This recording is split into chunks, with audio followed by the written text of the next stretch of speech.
Hi ನಮಸ್ಕಾರ. ಎಲ್ಲರೂ ಚೆನ್ನಾಗಿದ್ದೀರಾ ಅನ್ಕೊಂಡಿನಿ. ನಾನು ಕೂಡ ಚೆನ್ನಾಗಿದ್ದೀನಿ.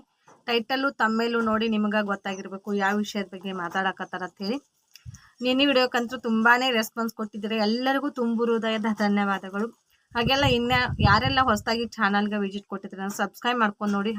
ಸಬ್ಸ್ಕ್ರೈಬ್ ಮಾಡ್ಕೋದ್ರಿಂದ ನಾ ಹಾಕೋ ನೋಟಿಫಿಕೇಶನ್ ಮೊದಲೇ ಬಂದು ನಿಮ್ಗೆ ತಲುಪ್ತೈತೆ ನೋಡಿ ಸ್ನೇಹಿತರೆ. ವಿಡಿಯೋಕ್ಕೆ ನಿಮ್ಗೆ ಇಷ್ಟ ಆಗಿತ್ತಂದ್ರೆ ಒಂದು ಲೈಕ್ ಕೊಡೋದು ಮಾತ್ರ ಮರೆಯಕ್ಕೆ ಹೋಗ್ಬೇಡ್ರಿ. ಲೈಕ್ ಕೊಟ್ರಂದ್ರೆ ನನಗೆ ಮುಂದಿನ ವಿಡಿಯೋ ಮಾಡಕ್ಕೆ ತುಂಬಾನೇ ಪ್ರೋತ್ಸಾಹ ಕೊಟ್ಟಂಗೆ ಆಗ್ತೈತೆ ನೋಡಿ. ಒಂದು ಲೈಕ್ ಕೊಟ್ಟು ಲೈಕ್ ಕೊಟ್ರೆ ಖುಷಿ ಆಗುತ್ತೆ. ಅವ್ರಿಗೆ ನನ್ನ ವಿಡಿಯೋನ ಇಷ್ಟ ಆಗೈತೆಲ್ಲ ಮುಂದಿನ ವಿಡಿಯೋ ಮಾಡಕ್ಕೆ ನನಗೆ ತುಂಬಾನೇ ಹೆಲ್ಪ್ಫುಲ್ ಆಗ್ತೈತೆ ನೋಡ್ರಿ ನಿಮ್ಮ ಒಂದು ಲೈಕಿಂದ. ನಿನ್ನೆ ವಿಡಿಯೋ ಅಂತೂ ತುಂಬಾನೇ ಚೆನ್ನಾಗಿ ಓಡ್ತಾ ಇದೆ. ಇನ್ನೂ ಯಾರೆಲ್ಲ ನೋಡಿಲ್ಲ ಅನ್ನೋರು ನಿನ್ನೆ ವಿಡಿಯೋನ ಹೋಗಿ ನೋಡಿ ಸಪೋರ್ಟ್ ಮಾಡಿ. ಆದಷ್ಟು ಇದೇ ಥರ ಒಳ್ಳೆ ಮಾಹಿತಿನ ನಿಮ್ಗೆ ಕೊಡ್ತಾ ಇರ್ತೀನಿ. ಸಪೋರ್ಟ್ ಮಾಡಿ. ಹಾಗೆ ನಂತರ ನೀವು ಯಾರಾದರೂ ಹೆಣ್ಮಕ್ಳು ಜೀವನದಲ್ಲಿ ಮುಂದೆ ಬರಬೇಕು ಅನ್ನೋರಿಗೆ ವಿಡಿಯೋನ ಶೇರ್ ಮಾಡಿ. ಹಾಗೆ ಸಪೋರ್ಟ್ ಮಾಡಿ. ನನ್ನ ಚಾನಲ್ಗೂ ಕೂಡ ಏನಪ್ಪ ಅಂದರೆ ವಿಷಯದ ಬಗ್ಗೆ ಹೇಳ್ತೀನಿ ಸ್ನೇಹಿತರೆ. ಈಗ ನೋಡ್ರಿ, ನನ್ನ ಬಿಸ್ನೆಸ್ನ ಯಾವ ಥರ ನಾನು ಇಂಪ್ರೂವ್ ಮಾಡ್ಕೊಂಡೆ, ಮತ್ತು ಬಿಸ್ನೆಸ್ ಬಗ್ಗೆ ತುಂಬ ಜನರು ನನಗೆ ಕಮೆಂಟ್ ಹಾಕ್ತಾಯಿದ್ರು. ನಾವು ಈ ಥರ ಮಾಡ್ಬೇಕತ್ತೀವಿ ಸಿಸ್ಟರ್, ಮಾಡಿದ್ರೆ ಚಲೋ ಆಗ್ತೈತೆ ನಿಲ್ಲೋ ಅಂತ ಹಿಂಗೆ ಕೇಳ್ತಾಯಿದ್ರು. ನಿಮ್ಮ ಏರಿಯಾ ಪ್ರಕಾರ ಅದು ನೋಡಿ ಸಿಸ್ಟರ, ಕಮೆಂಟ್ ಹಾಕಿದವ್ರಿಗೆ ಗೊತ್ತಾಗ್ತೈತಿ ನಿಮ್ಮ ಏರಿಯಾದಲ್ಲಿ ಯಾವ ಬಿಸ್ನೆಸ್ ನಡೀತೈತಿ ಆ ಬಿಸ್ನೆಸ್ನ ಮಾಡಿ. ನಾನು ಮಾಡ್ತೀನಿ ಎಲ್ಲವೂ ಅಂದ್ಕೊಂಡು ನೀವು ಎಲ್ಲವೂ ಮಾಡೋಕ್ಕೆ ಹೋಗಬೇಡಿ. ಯಾಕಂದ್ರೆ ನಮ್ಮದು ಇರೋದು ಒಂದೇ ಅಂಗಡಿ ಸ್ನೇಹಿತರೆ. ಇಲ್ಲಿ ನಮ್ಮ ಊರಲ್ಲಿರೋದು ಹಳೆ ಊರಲ್ಲಿ ಒಂದಿದೆ. ಹಳೆ ಊರು ನಮ್ಮೂರು. ಇದು ಮುಳುಗಡೆ ಪ್ಲಾಟ್ ಇದೆ. ಪ್ಲಾಟಲ್ಲಿ ಮೊದಲೊಂದು ಇತ್ತು ಸ್ನೇಹಿತರೆ, 2 ಇದ್ದು ಅಂಗಡಿಲಿ. ಆಪೋಸಿಟ್ ಆ ಸೈಡ ಒಂದು ಅಂಗಡಿ ನಾನು ವಿಡಿಯೋದಾಗ ತೋರಿಸಿರ್ಬೇಕು. ಅದು ಅಂಗಡಿ ಭಾಳ ಬಿದ್ದೈತಿ. ನಾನೀಗೇನು ನಮ್ದು ಶಾಪ್ ಹಾಕಿಲ್ಲ, ಈ ಜಾಗ ತಗೊಂಡಿತ್ತು. ಹೆಂಗಂದ್ರೆ ಆಪೋಸಿಟ್ ಅಣ್ಣ ತಮ್ಮ ರೀ, ಒಂದೇ ಮನೆಯವ್ರನ್ನ 2 ಅಂಗಡಿ ಇಟ್ಟಿದ್ರಿ. 2 ಅಂಗಡಿ ಇಟ್ಟಾಗ ಏನಾಯ್ತೋ ಗೊತ್ತಿಲ್ಲ ಸ್ನೇಹಿತರೆ. ಇವ್ರದ್ದು ಅಂಗಡಿ ಈ ಜಾಗದಾಗ ನಾನು ಇಟ್ಟು ಜಾಗದಾಗ ಅಂಗಡಿ ಇತ್ತು ನೋಡ್ರಿ, ಅಂಗಡಿನ ತುಡುಗು ಮಾಡ್ರಿ. ಗಣಪತಿ ಹಬ್ಬ ಇತ್ತು, ಗಣೇಶನ ವಿಸರ್ಜನೆ ಮಾಡಕ್ಕೆ ಎಲ್ಲರೂ ಹೋಗಿದ್ರು. ಅವಾಗೇನೋ ಅಂಗಡಿ ಪೂರ ಯಾರೋ ಕುಡಿದ ನೆಶೆಯಲ್ಲಿ ಎಲ್ಲ ಅಂಗಡಿ ಮಾಲ್ನ ಎಲ್ಲ ದೋಚಿದ್ರಂತ ಹೇಳ್ತಾರೆ. ನಾವು ಮಾತ್ರ ನೋಡಿಲ್ಲ ಸ್ನೇಹಿತರೆ, ಹೇಳ್ತಾರೆ. ಅದು ಆಯ್ತತ್ತ. ಆ ಸೈಡ್ ಅಚ್ಚಿ ಕಡೆ ಹಾಕಿದವ್ರದ್ದು ಏನೈತಿ ಸಿಕ್ಕಾಪಟ್ಟೆ ಅವ್ರಿಗೆ ಹೆಂಗಂದ್ರ ರೀ, ಮಕ್ಕಳು ಮನೆ ಒಳಗಡೆನೆ ಬೇಕಾಬಿಟ್ಟಿ ಹೆಂಗಂದ್ರೆ ದೊಡ್ಡವರು ಒಳಗಡೆ ಹೋಗಿ ತಿನ್ನೋದು, ಸಣ್ಣವರು ಒಳಗಡೆನ ಅಲ್ಲಿ ಅಂಗಡಿ ಒಳಗಡೆನ ಕೂತ್ಕೊಂಡು ತಿನ್ನೋದು. ಈ ಥರ ಆಗಾಗ ನೋಡ್ರಿ ಗಂಡು ಮಕ್ಕಳು ತಂದ ಕೊಡ್ತಾರಿ ಸಂತಿಗೆ. ಅಲ್ಲಿ ಆ ಅಂಗಡಿ ಒಳಗೆ ಕುಂಡ್ರವ್ರೆ ಹೆಣ್ಮಕ್ಳ ಇದ್ರಿ. ಹೆಣ್ಮಕ್ಳ ಇದ್ದಾಗ ಅವರು ಗಂಡು ಮಕ್ಕಳೇನೋ ತಂದು ಒಗಿತಾರೆ ಮೆಟ್ರಿಯಲ್ ಎಲ್ಲ.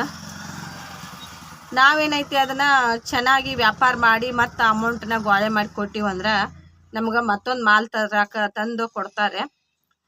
ಅವ್ರು ಹೆಣ್ಮಕ್ಳು ಏನು ಮಾಡಿದ್ರಿ, ಅವರೇ ಎಲ್ಲನೂ ಹೆಂಗಂದ್ರೆ ರೀ ಬೇಕಾಬಿಟ್ಟು ಎಲ್ಲ ತಿಂದು ಮಕ್ಕಳನ್ನ ತಗೊಂಡು ಮನೆ ಒಳಗಡೆ ಹೋಗಿ ಅಡ್ಗೆ ಮಾಡ್ಕೊಂಡು ತಿನ್ಲಾರ್ದನ ಅಂಗಡಿ ಒಳಗಡೆ ಇದ್ದಿದ್ದನ್ನ ಖಾಲಿ ಮಾಡಿ, ಮತ್ತು ತಮ್ಮ ಜೊತೆ ಇನ್ನೊಂದು 4 ಜನಗಳನ್ನ ಸೇರಿಸ್ಕೊಂಡು ಕೈಲೇ ಎತ್ತೈತಿ ಅವ್ರಿಗೆ ಕೊಟ್ಟು ತಿಂದು ಮಜಾ ಉಡಾಯಿಸಿಬಿಟ್ರ ತಂದು ಹಾಕೋ ಗಂಡ್ಮಗ ಎಷ್ಟು ಕಷ್ಟ ಆಗ್ತೈತಿಲ್ರಿ.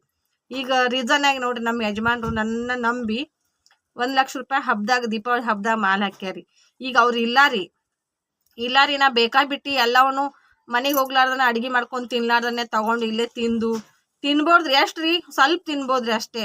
ಅಡುಗೆ ಮಾಡ್ಕೊಲಾರ್ದನ್ನ ಇಲ್ಲೇ ತಿಂದು ಮತ್ತು ಬೇಕಾಬಿಟ್ಟು ಎಲ್ಲ ನನ್ನ ಸಂಬಂಧಿಕರು ಬಂದರು, ಅವ್ರು ಬಂದರು, ಇವ್ರು ಬಂದರು, ಎಲ್ಲ ಎತ್ತೆತ್ತಿ ಕೊಟ್ರ ರೀ. ಜೀವನ ಹೆಂಗೆ ನಡಿತೈತ್ರಿ ಮುಂದೆ? ಅದನ್ನ ಮಟ್ರೋಲ್ ಕೊಡುತ್ತು ಅಮೌಂಟ್ ಹೆಂಗೆ ತುಂಬಬೇಕ್ರಿ ಹೇಳ್ರಿ ನೀವು?